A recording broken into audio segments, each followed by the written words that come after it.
வணக்கம் மாணவர்களே.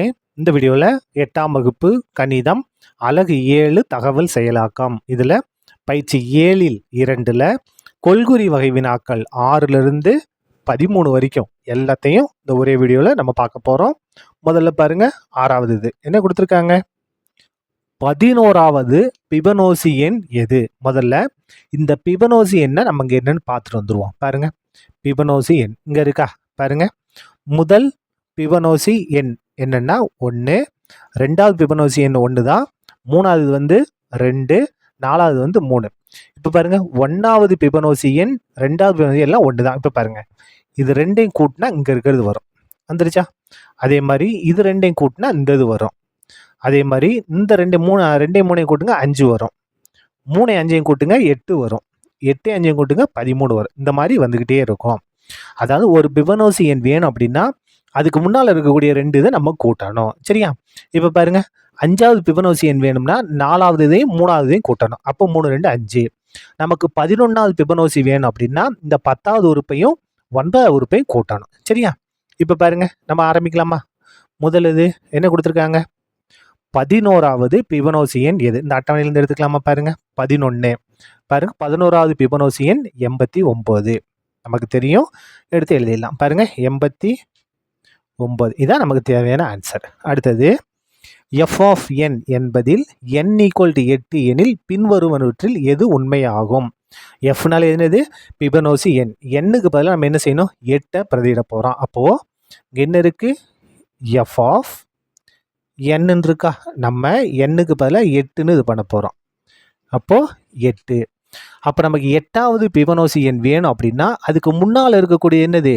7வது உறுப்பையும் 6வது உறுப்பையும் கூட்டணும். இங்கே பாருங்க, இதான் வேணும் இல்லையா? இதான் 8வது உறுப்பு என்னது? 21. இதுக்கு முன்னால் இருக்கக்கூடிய இந்த 7வது உறுப்பு 13ஐயும் 6வது உறுப்பு 8ஐயும் கூட்டணும். 13 8 கூட 21 வந்துருச்சா? அப்போ 8வது உறுப்புன்னா எதை கூட்டணும்? 7வது உறுப்பையும் 6வது உறுப்பையும் கூட்ட வேண்டும். இங்கே இருக்கு பார்த்தீங்களா? 7வது உறுப்பையும் 6வது உறுப்பு கூட்ட நமக்கு என்ன கிடைக்கும்? 8வது உறுப்பு கிடைக்கும். இதான் கரெக்டான ஆன்சர். அதுக்கு அடுத்தது 8வது பார்க்கலாமா? பாருங்க, பிபனோசி எண் தொடரில் ஒவ்வொரு 3வது உறுப்பும் டேஷின் மடங்கு ஆகும். பாருங்க, பிபனோசி எண் தொடர். பிபனோசி எண் எங்க பாருங்க, இந்த 3வது உறுப்பு 2, 6வது உறுப்பு பாருங்க 8, 9வது உறுப்பு பாருங்க 34, 12வது உறுப்பு பாருங்க 144, 15வது உறுப்பு பாருங்க 610. அப்போ ஒவ்வொரு 3வது உறுப்பும் எதோட மடங்கா இருக்கு? பாருங்க, 2, இங்க 8 இருக்கு, இங்கே 34 இருக்குது, 140, 610. இது எல்லாமே 2ன் மடங்காக இருக்குது. எல்லாமே எதில் வரும்? 2ன் மடங்கில் வரும். பாருங்கள், 2, 8 2வது பால் வரும், 34 2வது பால் வரும், அப்படிலாம் 2ஆல் வகுப்படும், 144 2வது பால் வரும், எல்லாம் 2ஆல் வகுப்படும். சரியா? அப்போ எதனின் மடங்கு? 2ன் மடங்கு. எது வந்து கரெக்டான ஆன்சர்? பாருங்க, 2ன் மடங்கு. இதான் கரெக்டான ஆன்சர். அடுத்தது 9 பாருங்க, பிபனோசி எண் தொடரில் ஒவ்வொரு டேஷாவது உறுப்பும் 8ன் மடங்கு ஆகும். இந்த 6வது இருக்கு இல்லையா? ஒவ்வொரு 6வது உறுப்பு, அதாவது 6வது உறுப்பு, 12வது உறுப்பு, 18வது உறுப்பு, இந்த உறுப்பு எல்லாமே எதோட மடங்காக இருக்கும்? 8ன் மடங்காக இருக்கும். பாருங்க, 6வது உறுப்பு 8ன் மடங்கு, 12வது உறுப்பும் 8ன் மடங்கு, அதுக்கடுத்து 18வது உறுப்பு அதுவும் என்னவாக இருக்கும்? 8ன் மடங்காகத்தான் இருக்கும். சரியா? அதுக்கடுத்து 10வது பாருங்க, 10வது என்ன இருக்கு? பிபனோசி எண் தொடரில் ஒவ்வொரு அங்கே இருக்கு பாருங்க, 18வது மற்றும் 17வது பிபனோசி எண்களுக்கு இடையேயான வித்தியாசம். அப்போ நம்ம என்ன கண்டுபிடிக்கணும்? 18வது உறுப்பை கண்டுபிடிக்கணும், 17வது உறுப்பை கண்டுபிடிக்கணும். ரெண்டுக்கும் உள்ள வித்தியாசம் நம்ம கண்டுபிடிக்கணும். கண்டுபிடிக்கலாமா? 17 18 இங்கே பாருங்க, இங்கே இது 15 வரைக்கும் தான் இருக்குது. அப்போது நமக்கு 16வது உறுப்பு வேணும்னா எதை கூட்டணும்? 15 14 கூட்டணும். அப்போ 15வது உறுப்பு 610, 14 உறுப்பு 377. இதை கூட்டிக்கலாமா?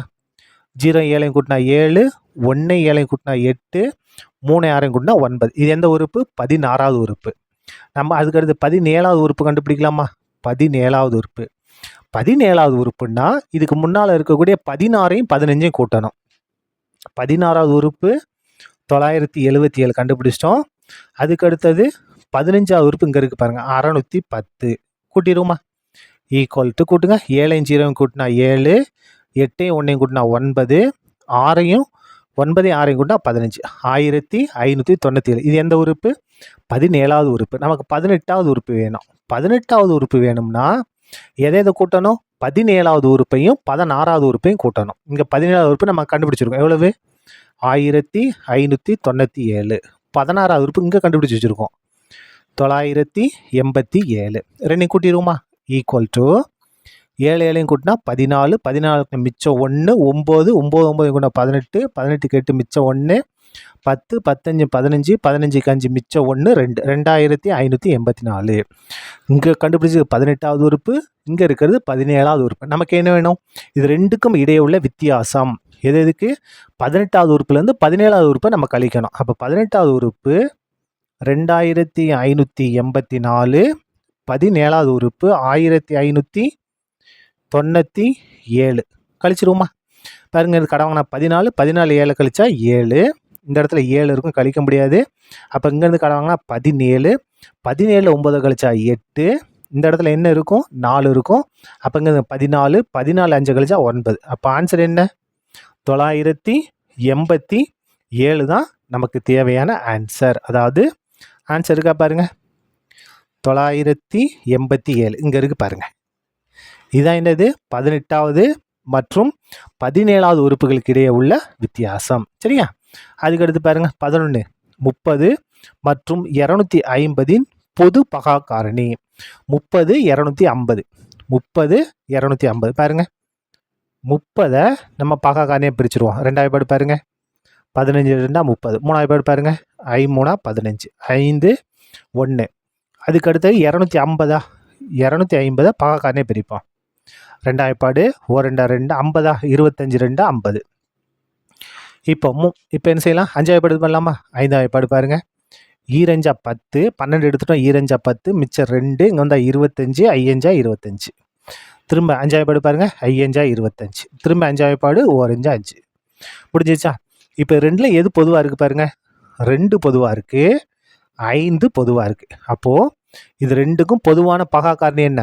2ம் 5ம் தான். 2ம் 5ம் தான். இருக்கா பாருங்க, 2, 5 இந்த இருக்கா?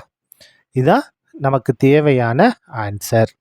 அதுக்கு 12 பார்க்கலாமா? 30 60 72.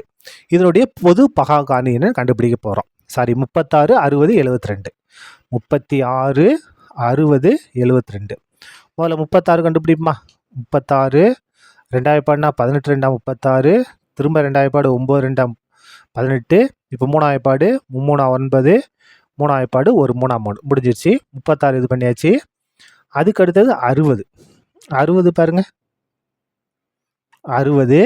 2வது பாடுனா 30. திரும்ப 2வது பாடுனா 15 2 30. திரும்பியும் 2வது பாடு இது பண்ண முடியாது. 3வது பாடு பாருங்க, 5 3 15. இப்போ 5வது பாடு 1 1. அதுக்கு அடுத்து என்ன வேணும்? 72 இல்லையா? 72. 2வது பாடு இது பண்ணலாமா? பாருங்க, 36 2 72. திரும்ப 2வது பாடு பண்ணலாமா? 18 2 36. திரும்ப 2வது பாடு பாருங்க, 9 2 18. இப்போ 3வது பாடு பாருங்க, 3 9. 3வது பாடு 1 3 3. முடிஞ்சிருச்சா? இப்போ எது பொதுவாக இருக்குது பாருங்க? 2 இருக்குது, 2 இருக்குது, 2 இருக்குது. அதுக்கு அடுத்தது 3 இருக்கா பாருங்க? 3 இருக்குது, 3 இருக்குது, 3 இருக்குது. 5 இருக்கா? இல்லை. அப்போ 2 3 மட்டும்தான் என்னவா இருக்குது? பொதுவாக இருக்கிறது. அப்போ பாருங்க, 2 3. 2 3 இதான் என்னது? பொதுவான காரணி. பொதுவான காரணி. அதுக்கடுத்து லாஸ்ட்டாக பார்க்கலாமா? 2 எண்களின் மீப்பெரு பொது காரணி டேஷ் எனில் அவை சார்பகா எண்கள் ஆகும். பாருங்க, முக்கியமானது. சார்பகா எண்கள் கோப்ரைம் அப்படின்னா 2 எண்களோட மீப்பெரு பொது என்னவா இருக்கணும்? 1 இருக்கணும். 2 எண்களோட மீப்பெரு பொது காரணி 1 இருந்துச்சுன்னா அதை என்னன்னு சொல்லுவோம்? நம்ம சார்பகா எண்கள் சொல்லுவோம். அப்போது இதான் என்னது? நமக்கு தேவையான ஆன்சர். மீப்பெரு பொது காரணி 1 இருந்துச்சுன்னா அது என்ன நம்பர்? சார்பகா எண்கள். சரியா? அவ்வளோதான். இந்த கணக்கு முடிந்தது. நன்றி.